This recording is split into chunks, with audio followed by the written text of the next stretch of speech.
좀 여러 가지 마음이 좀 교차하니까 뭐라고 참 표현하기가 그런 것 같아요.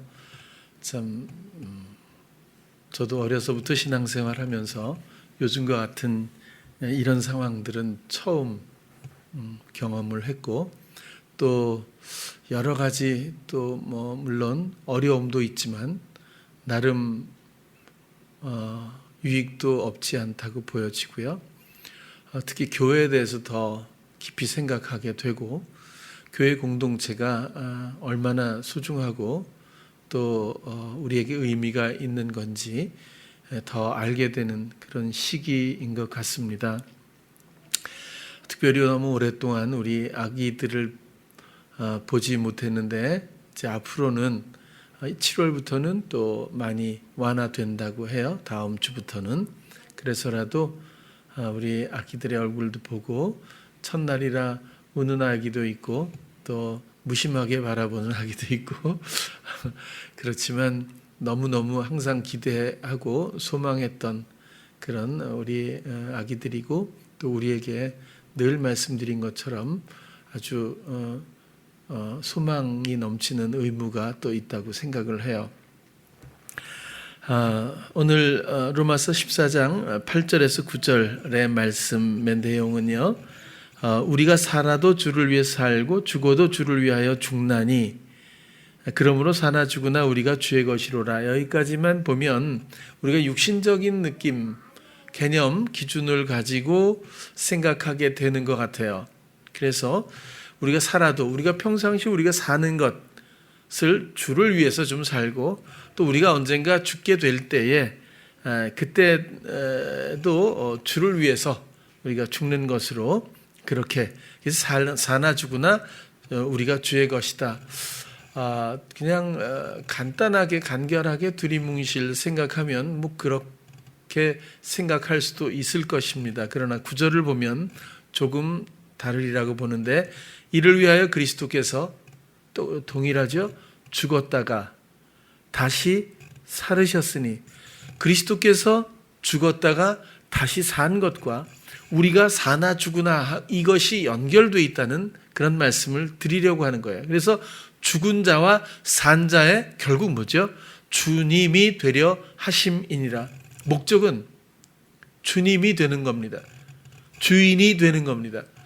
다스림의 왕이 되는 거죠. 진정한 주인이 되기 위해서, 우리를 위해서 죽었다가 다시 살아나셨고 살으셨고, 우리도 주님의 죽음과 함께 죽고 주님의 사심에 함께 삶으로 말미암아 우리가 주의 것이 되는 것이라는 설명으로 조금 더 이해할 수 있으리라고 봅니다. 그래서 이것은 육적인 것으로 끝나는 것이 아니라 당연히 영적인 설명이다, 그런 거죠. 주님의 죽음에 합한 나의 죽음과 주님의 사심에 합한 나의 삶, 이것은 복음의 가장 중심축의 문제이죠. 이런 것들이 상당히 많이 다루어졌고 또 우리가 이미 이해하고 있습니다. 성경도 너무나 많이 다뤄주고 있고 또 증거하고 있죠. 이것들이 우리 삶에서 실질적으로 적용되지 않는다면, 그렇다면 그냥 머리로 아는 것으로 끝나게 될 수 있습니다. 복음은 당연히 죽음과 삶의 문제입니다. 죽지 않고 새로운 생명을 얻을 수가 없다는 이야기를 수없이 성경은 반복하고 있고, 죽어야 하는 것, 벗어야 하는 것, 그런 것에 대해서 끝없이 또 설명해 주고 있죠. 죽음과 삶의 주님과의 공유가 바로 복음의 내용이다, 이렇게 설명할 수가 있겠습니다. 주님은 주님과 함께 죽은 자들의 주님입니다. 그냥 교회 다닌다고 해서, 주님 한다고 해서, 주여 주여 한다고 해서 실질적인 주님이 될 수가 없습니다. 주님과 함께 또 생명을 누리는 자들의 주님입니다.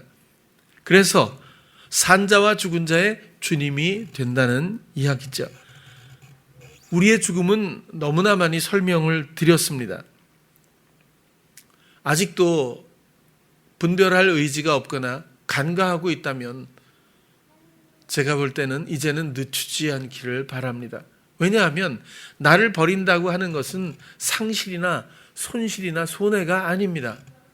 나를 내려놓을 때 진정 어둠에서부터 빛으로의 경험이, 사망에서부터 생명의 경험이, 죄로부터 의의 인도하심을 경험하게 되고 나의 보잘것없는 능력 아닌 능력이 아니라 하나님의 능력을 그대로 맛볼 수 있고 누릴 수 있게 되기 때문에 나의 포기는 절대적입니다.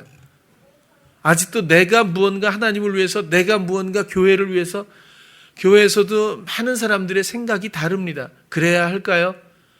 성령이 한 분이고 우리가 이미 각자 각양, 각색의 다른 모든 사람들의 삶이 이미 포기되었다면, 죽었다면 각자의 모든 사람들의 마음속에 오직 그리스도만이 살고 계시고 그 모든 감각 가운데서 공유하며 그분의 사심이 내 삶이라는 그런 고백의 사람들이 모일 수 있다면 다른 생각이나 갈등이나 시험이 가능할까요? 그건 불가능할 겁니다. 그렇다고 해서 다른 생각을 판단하거나 정죄하자는 얘기가 아니라 한 사람의 영혼을 구원하시기 위해서 하나님이 하신, 베푸신, 이루신 사랑의 실제적인 모든 일들을 간과하지 말자는 뜻입니다. 우리가 우리를 벗고 하나님의 뜻을 함께 이루어서 뭔가 성취를 하자는 뜻이 아니라 우리를 내려놓음으로써 얻게 되는 자유함의 노래를 함께 부르자는 뜻입니다. 진정 내가 추구하고 내가 시도해서 과연 한시적인 짧은 안개 같은 삶에 무엇을 이룰 수 있을까요? 시도하고 추구하면서 될 거라고 생각하고 여기까지 가면 안전할 거라고 생각하고 이렇게 하면 행복할 거라고 생각하게 하는 부추김만이 있을 뿐이고 마치 무지개와 같아 도달하면 그곳에는 아무것도 지친 몸과 마음밖에는 없을 수 있겠죠. 우리는 태어나자마자 우리의 자아라고 하는 우리의 생각과 감각, 정서, 성향을 가지고 열심히 살아왔습니다. 그리고 그것들의 실패를 많이 맛보았습니다. 그럼에도 불구하고 포기하지 못하는 뭔가 걸려 있는 듯한 느낌의 묶임이 많은 사람들에게 아직도 느껴지지요. 잘잘못으로 부디 생각하지 않기를 바랍니다. 이것은 우리가 걸어야 할 과정이며 열어야 할 문이며 당연히 복음의 관문일 뿐입니다. 그리고 이 길은 새롭고 산 길이고 오직 예수 그리스도로만이 이 길을 갈 수가 있습니다. 이 길을 발견하고 이 길을 걷는 것만이 인생의 유일한 목적입니다. 그래서라도 아직도 성향적인 생각과 자기의 판단과 그리고 그 주장의 유혹과 그 시험에 대해서 관대하다면 부디 이제 새롭게 성전을 주시고 새롭게 이전하게 된 이 흐름에서 우리가 마음과 몸이 새로운 것이 진정 새로운 것이고 우리의 영이 그리스도로 말미암아 새롭게 되어야 마땅하지 않겠는가 하는 말씀을 첫날 드리는 겁니다. 주님은 내 삶의 모든 것의 주인이셔야 합니다. 신앙생활의 헌신이나 은사 혹은 은혜로 주님과의 관계를 이해할 수도 있겠죠. 우리는 보통 그렇게 많이 설명하고 또 그렇게 표현을 해왔을지도 모릅니다. 그러나 주님과의 관계는 죽음과 삶으로 이해해야 합니다. 나를 위해서 죽으신 주님 앞에 나의 죽음이 없다면 아무 관계가 없습니다. 나를 위해서 내 안에 오셔서 나를 위해 사시는 그분의 삶과 내가 상관이 없다면 역시 주님과 아무런 관계가 없을 수 있다는 설명입니다. 모든 것을 계획하고 모든 것을 결정하고 모든 것을 실행하시는 주님에게 오직 소망으로 의뢰해야 합니다. 그러면 그분의 사심을 통해 그분의 지혜와 능력과 지식과 신실하심의 풍요를 어느 누구라도 어떻게 살았든 그런 것이 중요한 게 아니라 누구라도 실시간 누릴 수가 있습니다. 육적인 가치가 아닌 하나님의 기업을 누리게 됩니다.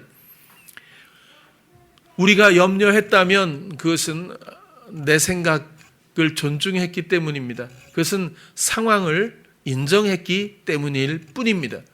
원인은 그것뿐이지 실제로 염려해야 되는 그 무엇이 있는 것이 아니죠. 지나고 보면 대부분 이해하게 되지 않습니까?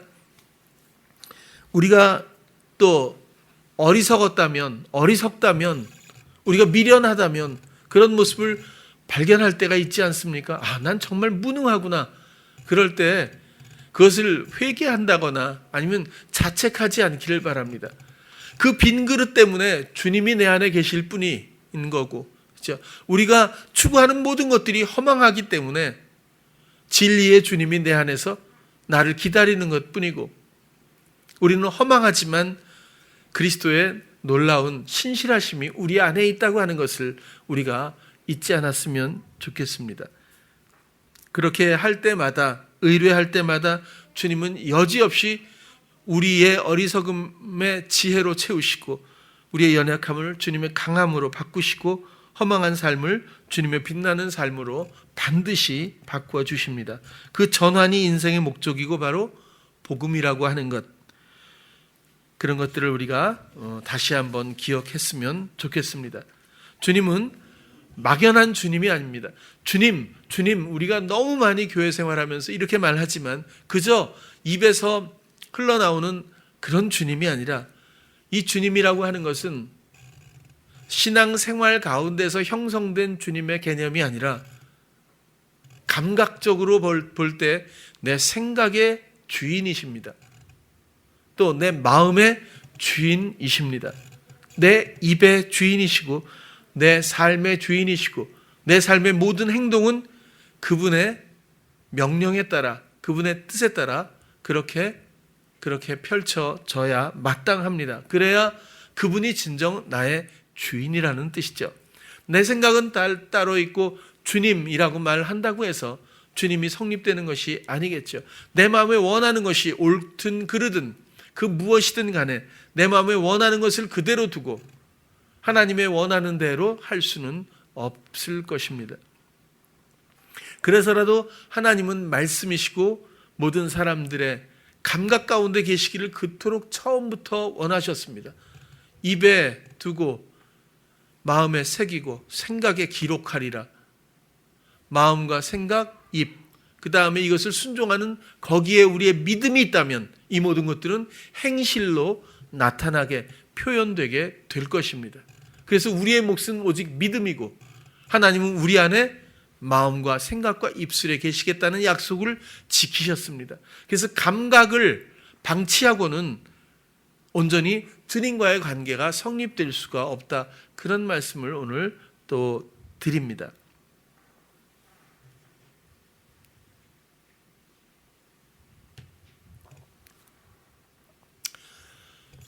사도 바울이 제가 생각할 때는 정말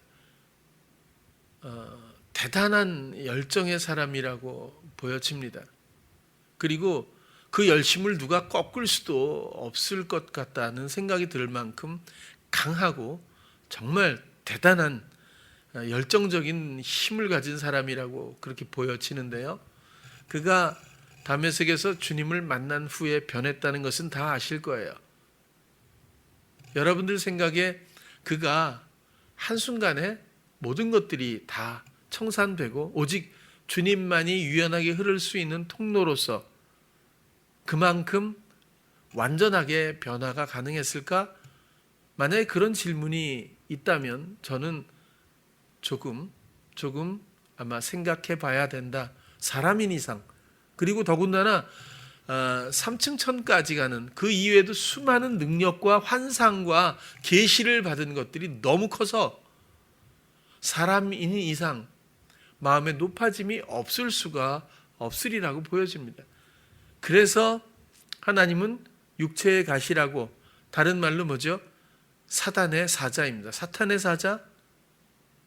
사탄의 사자가 약간의 질병 정도일까요? 제가 볼 땐 수단과 방법을 가리지 않는 모든 회방입니다. 그것은 가능하면 옥에 가두고 모함하고 오해하고 들겨 패고 죽을 때까지 가능하면 죽이려고 시도했던 모든 음모들이며 그런 것들이 그대로 바울에게 이루어졌습니다. 바울은 그런 회방들을 모를 리가 없었을 것이고 그런 것들을 중단하기 위해서 하나님 앞에 3번 기도했다고 말합니다. 그런데 하나님은 내 은혜가 내게 족하다. 이 말은 회방이 이렇게 있어서 어마어마하게 두들겨 맞고 굶주리고 헐벗고 배가 파선하고 오해를 받고 옥에 갇히고 이런 수많은 일들이 네가 요만큼이라면 내가 너한테 은혜를 준 건 이만큼이라서 이걸 상쇄를 해도 은혜가 충분하지 않니? 라는 말이 아닙니다. 왜냐하면 그런 고백 후에는 나의 약함을 자랑하노니 라고 그렇게 고백하고 있기 때문에 그래요. 바울이 하는 얘기죠. 내가 이렇게 엄청난 계시를 받아서 하나님이 나를 자고하지 않게 하기 위해서 육체의 가시를 주셨다는 거예요. 자고한다는 건 뭐죠? 의뢰하지 않는다는 겁니다. 자만하다는 건 뭐죠? 자기 경영이 살아있다는 뜻이죠. 그래서는 주님의 뜻을 이룰 방법이 없지 않겠어요? 그래서 육체의 가시, 사단의 사자들을 허용하신 겁니다. 그렇게 함으로써 약하다는 건 뭐죠? 바울은 엄청난 능력을 가진 사람이었어요. 죽은 자를 살릴 만큼의 놀라운 능력을 가진 사람이었지만 그것이 아무 때나 발휘되는 것은 아닙니다. 디모데 제자에게도 그 포도주를 먹으라고 한 것처럼 아무 때나 내가 원한다고 이렇게 막 할 일도 아닙니다. 근데 그가 왜 회방들을 물리치지 못했을까요? 그가 그곳에서는 그런 데에서는 주님의 능력이 나타나지 않았을 것 같아요. 그래서 충분히 그런 회방을 그가 감당하도록 허용하셨는데 그럴 때마다 바울이 느낀 것은 자신의 무능과 약함이었을 겁니다. 의지하지 않고는 의뢰하지 않고는 본인이 한순간도 생명을 보장받지도 못하고 한순간도 다음 순간 어떻게 될지도 모르는 불안 가운데서 오직 믿음과 그리스도를 바라보면서 그래서 내가 달려갈 길을 다 가는 동안 난 목숨을 조금도 중요시 여기지 않는다고 하는 것은 그저 의지적인 말이 아니라 이런 수많은 육체의 고난과 환경을 지난 사람만이 할 수 있는 말이라고 또 생각을 하죠. 그래서 결론적으로는 바울은 나의 약함을 자랑하느니 내가 약할 때 강함이라. 약함으로 인해서 나 약해. 그게 아니라 나는 정말 할 수 없어요. 나는 아무것도, 나는 너무 약합니다. 난 이 회방들도 내가 감당을 할 수 없잖아요. 라고 할 때 오직 주님만 붙들고 주님만 의지할 수밖에 없는 그런 의뢰 가운데에서 그리스도가 일하고 그리스도가 보호하고 그리스도가 능력 주셔서 비로소 그 뜻을 실행할 수 있도록 인도를 받게 되었다. 그래서 나의 약함을 자랑한다라고 말합니다. 그 능력이 내게 머물게 함이라. 이 머문다는 말도요. 장막을 치다. 광야에서 장막을 치다. 그런 얘기입니다. 거주하다. 그런 뜻입니다.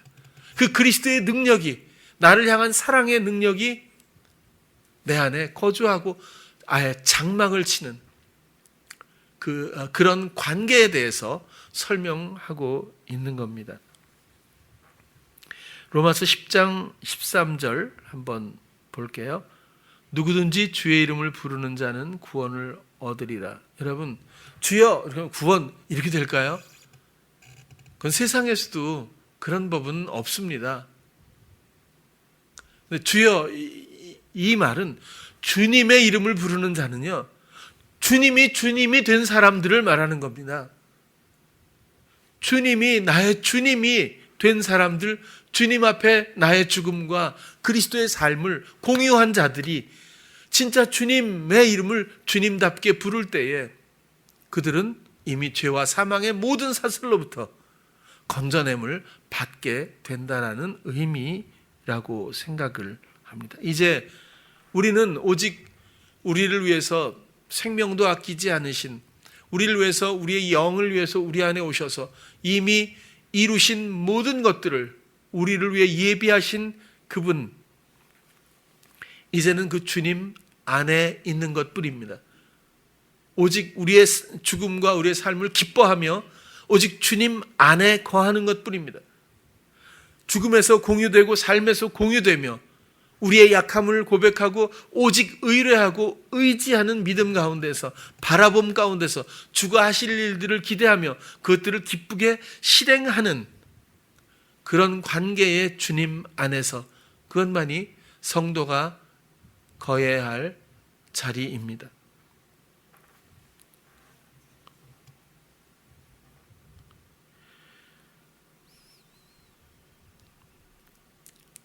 빌립보서 4장 4절도 한번 볼게요. 주 안에서 항상 기뻐하라. 내가 다시 말하노니 기뻐하라. 여러분, 교회 나오니까 우리 기뻐합시다. 찬양하고 기뻐합시다. 기도하고 이런 얘기가 아니잖아요. 주 안에서입니다. 이걸 우리가 쉽게 가볍게 생각하고 지나치면 무게감을 잃을 것 같다는 말씀을 드리는 겁니다. 진정 나의 힘이 주님이 되신 그 주님 안에서 우리는 기뻐할 수밖에 없습니다. 내가 하지 않아도 되고 내가 할 수 없는 것에 진정한 기쁨이 우리에게 있기를 바랍니다. 로마서 8장 38절에서 39절, 내가 확신하노니 사망이나 생명이나 천사들이나 권세자들이나 현재일이나 장래일이나 능력이나 높음이나 기쁨이나 다른 아무 피조물이라도 우리를 우리 주 그리스도 예수 안에 있는 하나님의 사랑에서 끊을 수 없으리라. 그냥 하나님의 사랑이 아닙니다. 우리 주, 우리 주님 그리스도 예수 안에 있는 입니다. 우리가 그 안에 있어야 합니다. 그리고 그 안에 모든 것이 전부 다 있습니다. 나의 포기를 간과하고 나의 주장을 방치한 채로 하나님의 사랑을 말한다는 것은 모순이고, 내가 그리스도 예수 안에 있다고 하는 것은 착각일 수 있답니다. 그리고 이것을 정죄하지 않기 바랍니다. 자책하지 않길 바랍니다. 우리가 걷고 있는 길의 일부일 뿐입니다. 단지 초반인 것 같다는 뜻일 뿐입니다. 아니, 문이 맨 마지막에 있을 수도 있답니다. 우리는 반드시 그 문을 열어야 하고 반드시 생명길에 올라서야 한다는 말씀만을 드리고 있는 거예요. 갈라디아서 3장 26절도 한번 보면, 너희가 다 믿음으로 말미암아 그리스도 예수 안에서, 그냥 하나님의 교회 나온다고 또 아니에요. 그리스도 예수 안에 있어야 합니다. 교회 나오는 목적은 뭐죠? 나오지 말까요? 아니요. 나의 죽음과 삶을 공유하기 위한, 예수 그리스도 안에 있기 위해서 우리가 모였고, 이미 우리는 그리스도 예수 안에 있는 사람들입니다. 그리고 하나님의 아들이라는 표현을 여기서 해주고 있어요. 빌립보서 4장 6절과 7절 너무 잘 아시죠? 아무것도 염려하지 말고 오직 모든 일에 기도와 간구로 너희 구할 것을 감사함으로 하나님께 아뢰라. 그리하면 모든 지각에 뛰어난 하나님의 평강이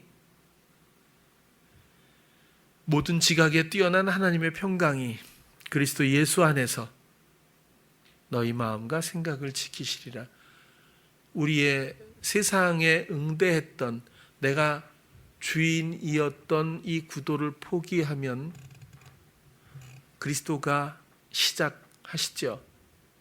우리의 모든 감각에서부터 마음을 빛나게 하고 지혜의 생각을 떠올리게 하고 상황을 나를 위해서 평탄케 다스리시고, 또 사단의 회방이 있다면 그것은 의뢰하게 하기 위함이고, 의뢰함의 선명성만큼 이길 힘을 주시며 이런 것들을 감당케 하실 때가 있다는 것을 여러분들이 경험으로 아실 것입니다. 세상 사람들은, 예수를 아직 모르는 사람들은 그저 고통으로 알고 고난으로만 그렇게 여기겠지만, 우리들은 영적인 반드시 이유가 있는 하나님의 허용하심의 과정을 압니다. 그리고 그것은 여전히 바울처럼 우리의 약함, 그리고 의뢰, 더 중요한 것은 나의 작업뿐만 아니라 내 안에 주장 욕구, 마음에 원하는 것의 시도, 추구하고 싶은 그 어떤 여지라도 모두 다 청산 없애고 오직 선명하게 그리스도를 향하게 하시고자 하는 하나님의 뜻이죠. 이제 오늘 참 처음으로 이렇게 이전해서 예배를 드립니다.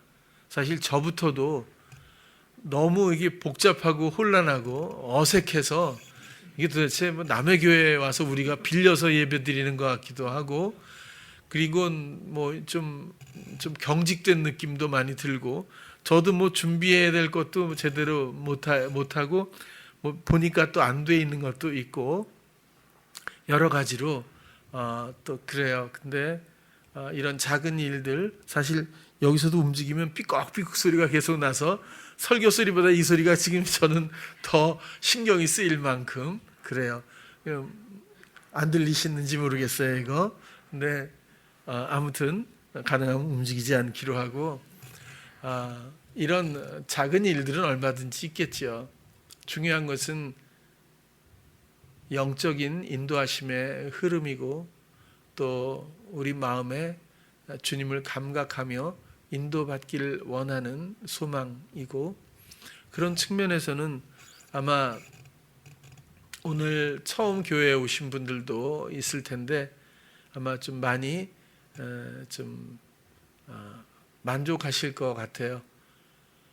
수연이 얘기로는 상상 이상의 것이라고 했나? 상상을 약간 하향해서 했는지 모르겠어요. 하향. 근데 아무튼 마음에 들었다는 뜻이겠죠. 유한이가 뭐라 그랬는데, 유한이가 최고다 그랬나? 멋있다, 최고다.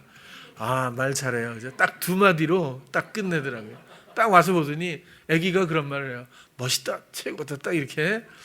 그래서 이거 진짜 괜찮구나 이런 생각을 했는데, 고생한 지체들이 있어요. 여러분들이 참 마음으로 응원해 주시고, 그냥 이렇게 장소만 새로워진다면 무슨 의미가 또 있겠습니까?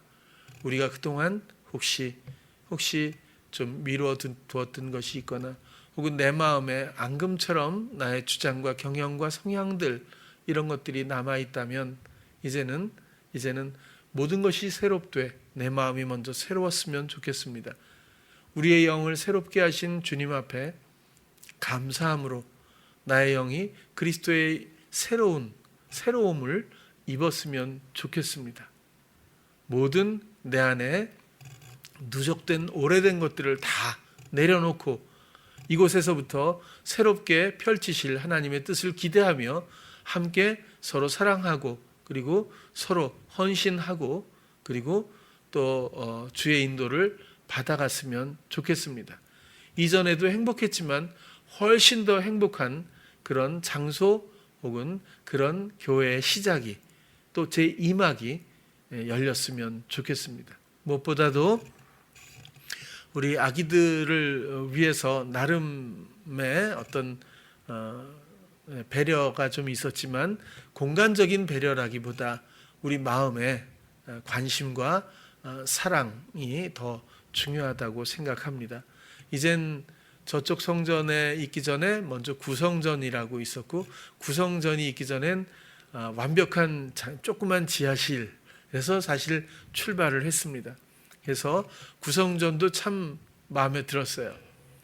그곳에서도 많은 일이 있었지만 대부분이 고등학생, 대학생이었고, 그다음 이전의 성전에서는 이제 직장인들이 좀 됐어요.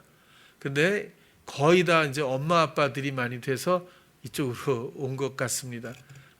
우리가 지나온 세월들을 돌아보면 여러 가지 기억나는 일도 많지만, 중요한 건 하나님이 얼마나 신실하고 아름답게 계획을 갖고 우리를 이끄셨는지를 우리가 모두 느끼게 됩니다. 이곳에선 오죽하실까라는 생각을 해요. 앞으로 무슨 일이 있을진 잘 모르겠어요. 그러나 우리의 마음만큼은 새롭게 되기를 바라고 우리의 영이 주님 앞에 새로운 출발로서 소망이 넘쳤으면 좋겠습니다. 마지막으로 베드로전서 5장 7절 한번 보겠습니다. 함께 읽겠습니다. 시작. 너희 염려를 다 주께 맡겨 버리라. 이는 저가 너희를 권고하심이니라. 아멘. 권고는 그냥 말이 아닙니다. 원어는 당연히 돌보심이죠. 여러분, 우리는 주님의 돌보심이 없이는 살 수가 없습니다. 돌보심에서 이탈하고도 모를 수가 있어요. 왜냐하면 좋아 보이기 때문이거든요. 왜냐하면 풍요로워 보이기 때문입니다. 이탈하고도 잘 모를 수 있어요. 마음을 지키십시오. 그리고 우리가 우리를 시험에 빠지게 하는 그 어떤 괴계, 염려, 두려움, 그 어떤 거라도 또다시 우리를 엄습하고 그럴 때마다 우리는 오직 주께 의뢰하는 것 말고는, 주님이 나의 이 인생길에 노상에서 도와주시는 것 말고는 우리가 할 수 있는 일이 없고, 그것이 믿음이며, 그리고 주께 의뢰할 때마다 주님은 한 번도 우리를 놓지 않습니다. 주님은 언제나 우리를 돌보시고 또 돌보시기를 원하십니다. 주님의 돌보심이 충만한 교회와 성도들이 되기를 바랍니다. 그러기 위해선 주님이 진정한 나의 주님이 되셔야 하고, 그러기 위해선 나의 죽음이 있어야 하고, 나의 삶이 아닌 내 안에 그리스도의 삶에 공유된 동행이 반드시 있어야 합니다. 이 기본적인 원리를 다시 한번 정돈하면서 오늘 첫 예배를 드린 하나님 앞에 감사를 드립니다. 기도드리겠습니다. 사랑의 하나님, 이루신 사랑으로 우리 안에 와주심을 감사합니다. 아직도 우리가 세상을 바라보며 마음을 빼앗기고 또 내어줄 때가 많이 있습니다. 그러나 이런 연약함마저도 주의 것으로 채워지기를 원하는 의뢰 하나로 주께서는 우리를 돌보아 주십니다. 주님의 돌보심은 한 번도 오류가 없습니다. 주의 돌보심을 믿고 오직 의뢰할 수 있는 우리들이 되게 하여 주시옵소서. 새 성전으로 이전하여 새롭게 시작하시는 주님의 뜻을 기대하며 함께 걷는 우리 성도님들 다 되게 하여 주시옵소서. 예수님 이름으로 기도드렸습니다. 아멘. 찬송